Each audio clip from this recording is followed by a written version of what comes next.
The rain fell in steady sheets over the small town of Riverside, its neon signs flickering against the wet asphalt. The Rusty Fork Diner, a relic from the 60s with its chipped red booths and humming jukebox, sat on the edge of the highway, a beacon for late-night wanderers. Inside, the air smelled of burnt coffee and bacon grease. A comfort to some, a curse to others. The door creaked open, and in stepped a lone figure, his presence both commanding and understated. Mike Tyson, the former heavyweight champion, pulled the hood of his sweatshirt down, revealing a face worn by time but still etched with strength. His broad shoulders hunched slightly, not from fatigue, but from a lifetime of carrying more than just his own weight. Mike wasn't here for attention or autographs.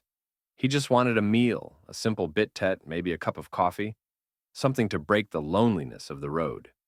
The diner, almost empty except for a few late-night patrons, grew quiet. Conversations halted, forks paused mid-air. They recognized him. Even here in a forgotten corner of America, Mike Tyson's legacy loomed large. But for Mike, this was just another pit stop, another silent night. Or so he thought. The soft hum of the jukebox played on, masking the storm that wasn't outside, but the one brewing inside. As Mike Tyson settled into the worn leather booth at Rusty Fork Diner, the sound of rain tapping against the windows was the only thing competing with the soft hum of the jukebox. He ordered a steak medium rare and a black coffee. Simple, hearty, and exactly what he needed after a long drive. For a moment, it felt like peace had finally found him. But peace has a way of slipping through the cracks. In the far corner of the diner, where the flickering neon lights couldn't quite reach, four men sat huddled around a table. You know the type, blue-collar tough guys, the kind who talk too loud and drink too much. Their table was cluttered with empty beer bottles, cigarette butts, and half-eaten plates. They weren't just regulars. They were the Riverside Kings, a self-proclaimed gang that once ruled the streets, but now ruled only this diner, night after night. The leader, a towering brute named Duke, noticed Mike the second he walked in. Duke's lip curled into a sneer, revealing a chipped tooth, a memento from countless bar fights. He elbowed his buddy and whispered loud enough for half the diner to hear, "Ain't that Mike Tyson?" Looks smaller in person. Laughter rippled through the group, low and mocking. Mike didn't flinch. Years in the ring had taught him that the loudest voices usually crumbled the fastest. But Duke wasn't done. His voice grew louder, slicing through the diner's hum like a knife. "Hey, champ! What brings you to our neck of the woods? Couldn't find a fancier place?"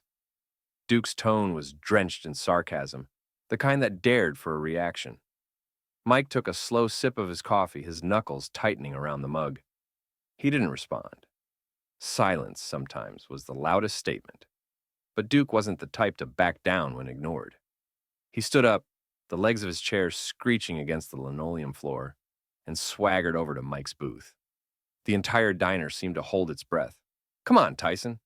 We all know you're tough. But out here, you ain't in the ring anymore. You're on my turf." Duke slammed his fist onto Mike's table, making the silverware jump. The waitress, a young woman named Emily, froze behind the counter, her eyes darting between Mike and Duke. She knew this wouldn't end well. Mike finally lifted his eyes, calm but razor sharp. "I'm just here to eat," he said, his voice low but laced with warning. Duke smirked, reaching for Mike's untouched steak.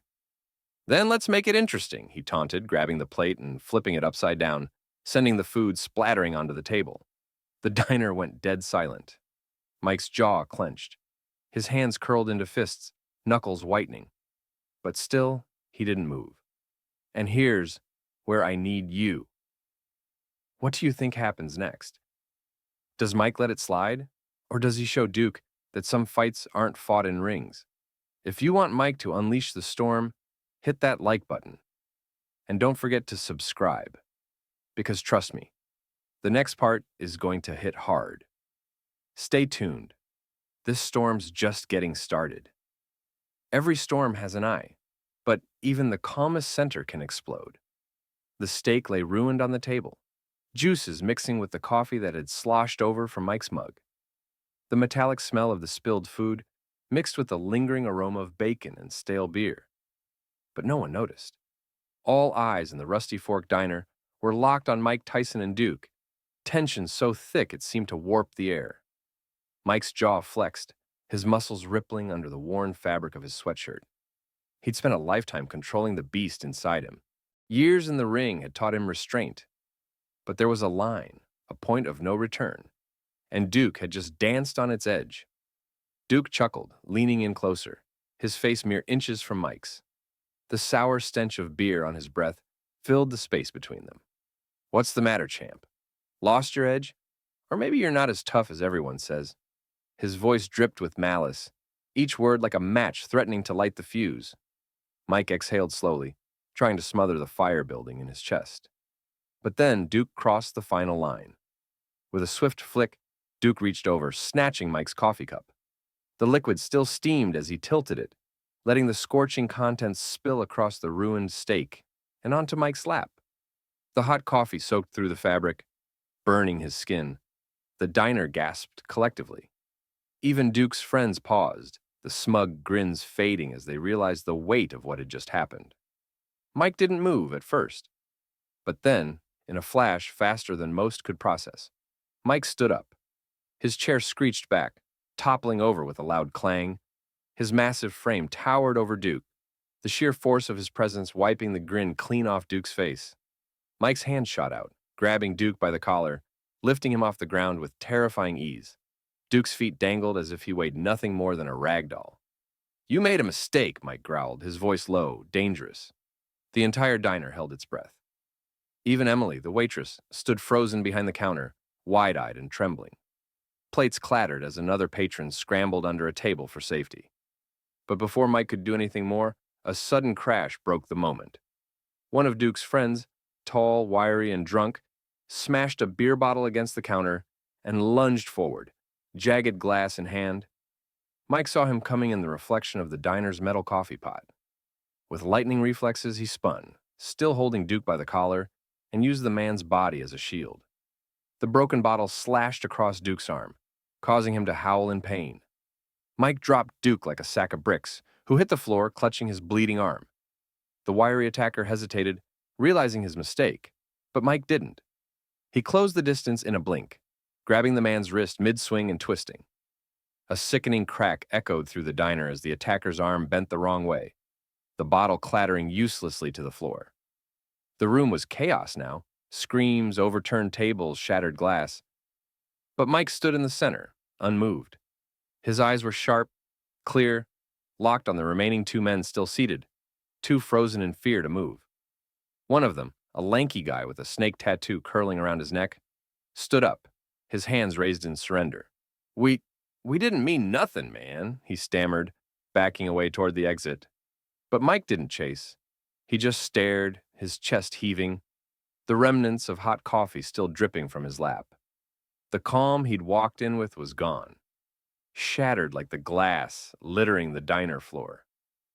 Duke, groaning on the ground, tried to crawl away, but Mike planted a boot next to his head, stopping him cold. "Next time you want to start something," Mike growled, "make sure you can finish it." The diner remained silent, the storm having finally broken, but the damage was done. When a storm breaks, there's no turning back. Only survival. Duke lay sprawled on the grimy diner floor, blood trickling down his arm. His ego shattered worse than the broken plates around him. Mike stood over him, muscles tensed, eyes locked in that cold, unblinking stare that had once frozen opponents in the ring. But this wasn't a ring. This was the real world, and here there were no referees. The Rusty Fork Diner had transformed from a sleepy pit stop into a battleground. The flickering neon lights outside cast shadows that danced across the chaos. Overturned tables, shards of glass, and fallen men. Mike took a slow breath, his fists unclenching, the adrenaline still surging through his veins. But then, the door slammed open with a bang that echoed through the diner. Two more figures stormed in, bigger, meaner. Reggie, Duke's older brother, a mountain of a man, covered in tattoos from head to toe, led the charge. His thick arms rippled as he carried a rusted metal chain, swinging it through the air with a loud metallic crack. Behind him followed Vince, a wiry guy with wild eyes, wielding a wooden baseball bat with nails hammered through its head. Duke coughed on the floor, struggling to lift himself. "Get him!" he hissed through gritted teeth, spitting blood onto the tiles. Mike didn't flinch. He'd seen worse. But this? This was about to get ugly. Reggie lunged first, the heavy chain slicing through the air, aimed right at Mike's head. In a split-second decision, Mike ducked low, the chain grazing the edge of the booth, ripping it open like paper. Using the momentum, Mike rolled forward, delivering a brutal uppercut straight into Reggie's gut. The impact was so hard, it echoed through the diner, sending Reggie stumbling backward, gasping for breath. But before Mike could finish him off, Vince was already mid-swing, the spiked bat aimed straight at Mike's side. Mike pivoted, the bat just barely missing him, but not without consequence. The nails grazed his arm, tearing through the fabric and leaving a shallow but bleeding wound. The pain only fueled him. Mike grabbed a broken chair leg from the floor and swung it like a weapon, blocking the next strike from Vince. The two locked eyes, a silent standoff amid the chaos.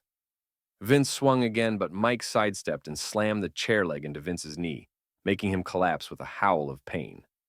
Reggie, now back on his feet, roared and charged again. Mike, bleeding but unbroken, anticipated the move. At the last second, he dodged and used Reggie's own momentum to throw him across the diner. Reggie's massive body crashed into the counter, knocking over plates and sending the waitress, Emily, screaming as she ducked behind the register. The diner was in ruins, glass everywhere, the air heavy with tension, sweat, and blood. Mike stood tall, chest heaving, surrounded by the chaos he hadn't started, but had damn well finished. But this story, oh, it's far from over. What do you think happens next? If you think Mike's going to walk away like a champ, comment, victory. But if you think there's another twist coming, smash that like button.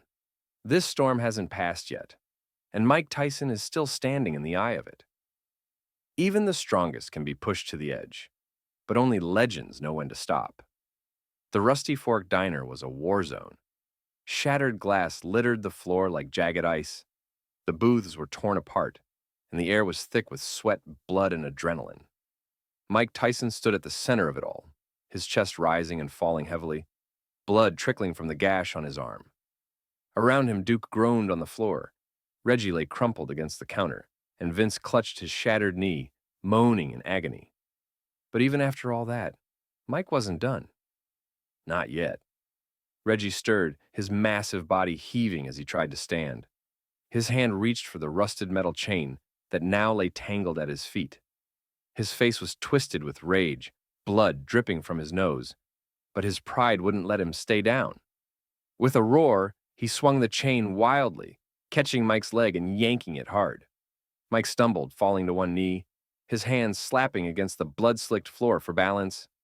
Reggie saw his chance and lunged forward, aiming to wrap the chain around Mike's neck. But Mike's instincts took over.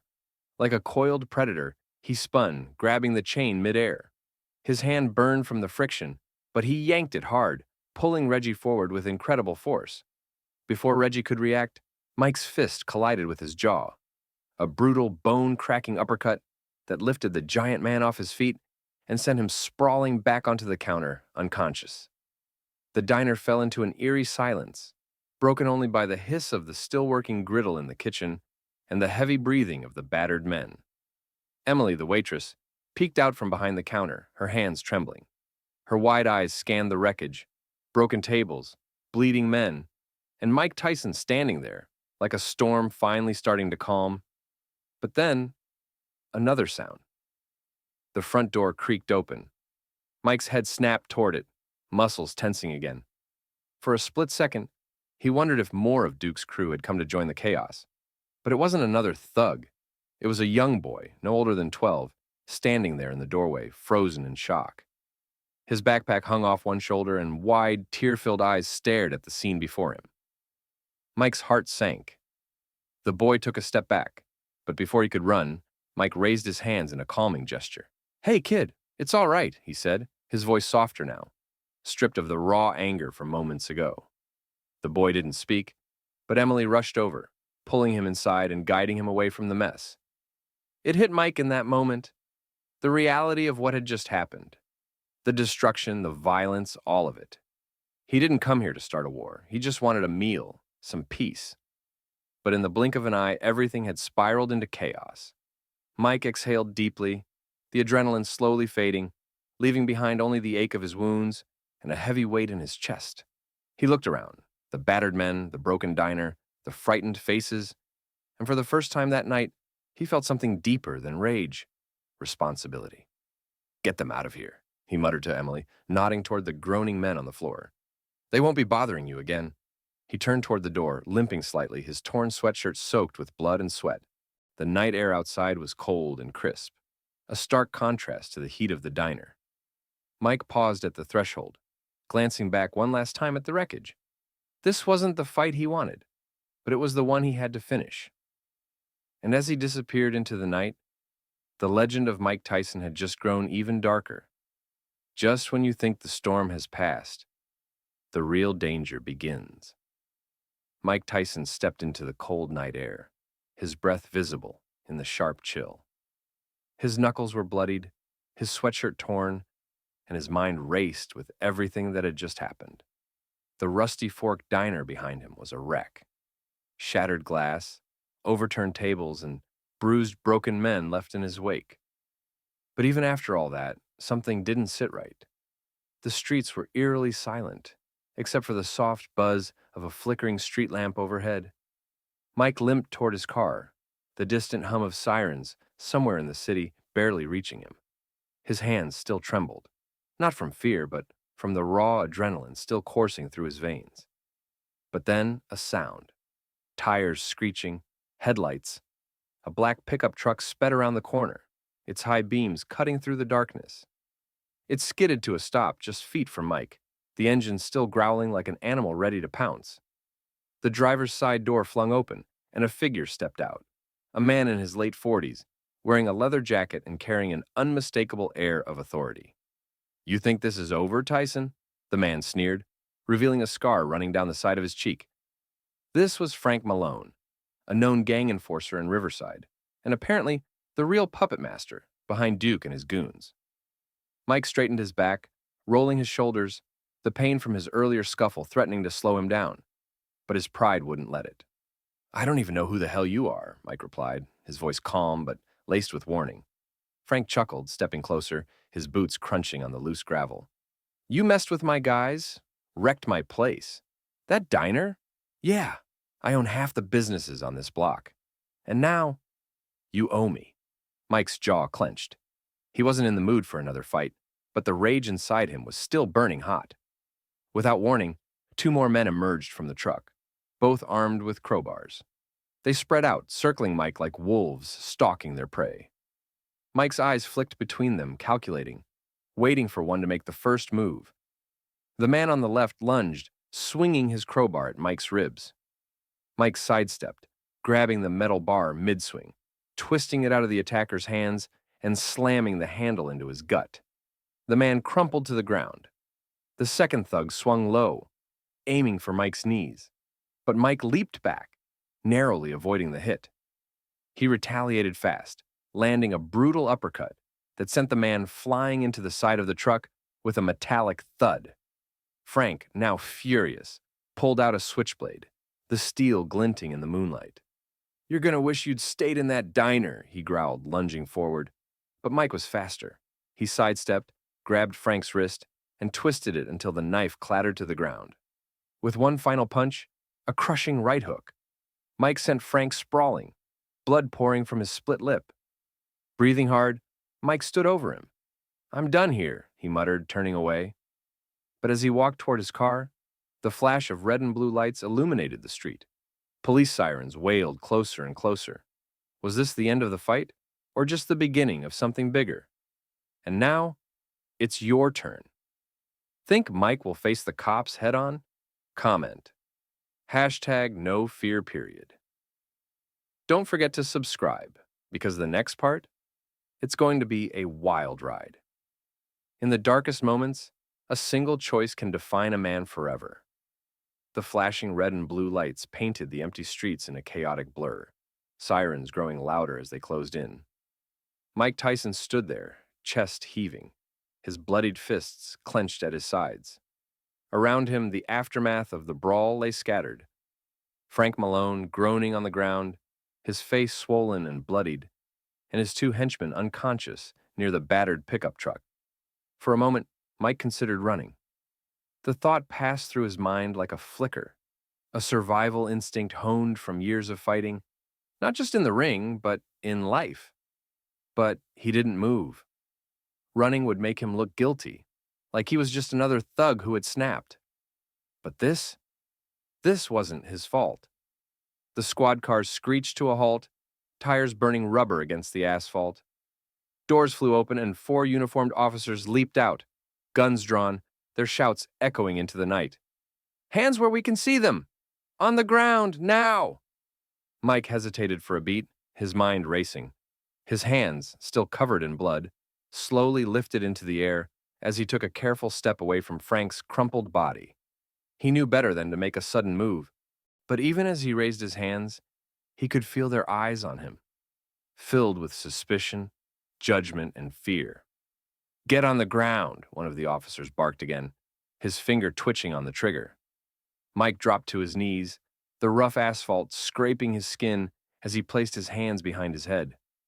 2 officers rushed forward, slamming him face down onto the pavement, twisting his arms behind his back as they cuffed him. The cold steel bit into his wrists, but he didn't resist.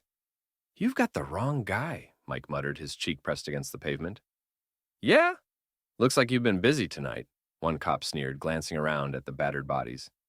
"Tell it to the judge."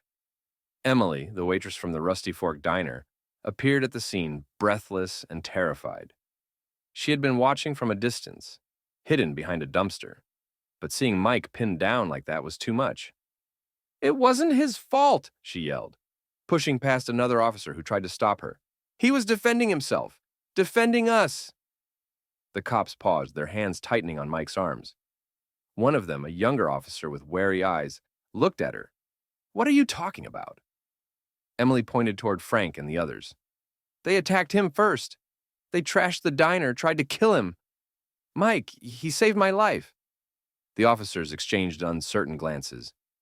Mike, still face down, could feel the shift in their stance, but they didn't uncuff him yet. "Is that true?" the younger cop asked, stepping toward Frank Malone, who was now propped up against the truck, blood dripping from his chin. Frank spat onto the pavement, his ego bruised more than his body. "You think I'm going to admit to that? He's the one who snapped. Crazy bastard nearly killed us." The tension escalated again, the officers now caught between conflicting stories. Mike's pulse raced, but he stayed silent. Knowing the truth wouldn't come from his lips, it had to come from someone they'd believe. Emily's voice trembled, but stayed strong. "There's security cameras in the diner. Check the footage. You'll see who started it." The lead officer's jaw tensed as he considered it. Finally, after a moment of heavy silence, he motioned for one of his partners. "Go check it out. If she's lying, they're both going in." Mike's heart pounded in his chest. His fate now hung on a grainy security feed and the word of a terrified waitress. The storm wasn't over yet, but the tide might finally be turning. The truth has a way of clawing its way out, no matter how deep it's buried. Mike Tyson lay face down on the cold asphalt, the biting pressure of the handcuffs digging into his wrists. The distant hum of police radios filled the air, punctuated by the occasional groan from Frank Malone and his battered crew. The tension in the street was suffocating. Every breath Mike took felt heavier, laced with the bitterness of injustice. The young officer returned from the Rusty Fork Diner, holding a flash drive in his gloved hand. His face was pale, his jaw tight, as he approached the lead cop. "I've got the footage," he said, voice low, almost conflicted. The lead officer plugged the drive into the dashboard computer in the patrol car. The screen flickered to life, displaying the black and white footage from inside the diner. Mike could only hear faint whispers from the officers as they crowded around the small screen. Seconds ticked by like hours. The footage clearly showed Duke and his gang harassing Mike, flipping his food, pouring scalding coffee onto his lap, and the moment they crossed the line, physically attacking him. It captured Mike, trying to de-escalate before the violence erupted, before instincts honed in the ring kicked in. It also showed Emily cowering behind the counter, fear etched across her face, confirming every word she had spoken. Finally, the lead officer let out a sigh, shoulders dropping as the truth settled over him like a heavy weight. He motioned to the cop, pinning Mike down. "Get him up! Now!" The officer hesitated before quickly removing the handcuffs. Mike grimaced as he sat up, rubbing his wrists, the faint marks from the cuffs already forming.